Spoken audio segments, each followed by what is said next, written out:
सकाळी टिफिनसाठी किंवा नाश्त्यासाठी पोळी भाजी बनवायची नसेल तर हा भरपूर ऊर्जा देणारा चटपटीत चमचमीत असा बटाट्याचा पराठा नक्की ट्राय करा. चला तर वळूयात कृतीकडे. सर्वात आधी यासाठी 2 मोठे बटाटे उकडून घेतलेत. आता आपण हे अशा प्रकारे कुस्करून घेऊयात. अशा प्रकारे हाताने, चमच्याने किंवा स्मॅशरने याची पेस्ट करून घेतली. मग चवीपुरेसे मीठ घालूयात.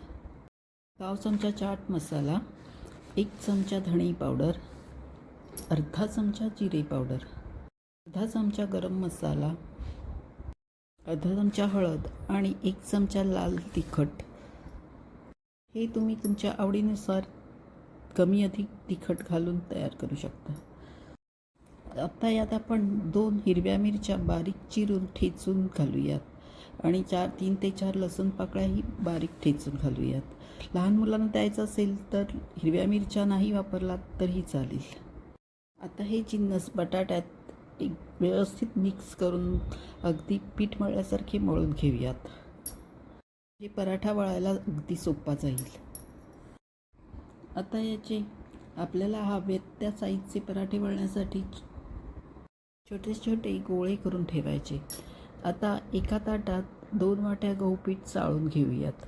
त्यात चवीपुरेसे मीठ आणि 1 चमचा तेल घालूया. पिठात थोडे थोडे पाणी घालत आपण याचा छान चपातीला मळतो तसा अगदी मध्यम कन्सिस्टन्सीचा गोळा तयार करून घेऊयात. मग याचे असे छोटे छोटे गोळे तयार करून घेऊयात म्हणजे पराठा लाटायला. बघा, हे अशा प्रकारे गोळे एक मध्यम साईजचा पराठा तयार होईल इतके करून घ्यायचे. पीठ आणि तयार केलेले सारण एकाच साईजचे घ्यायचे.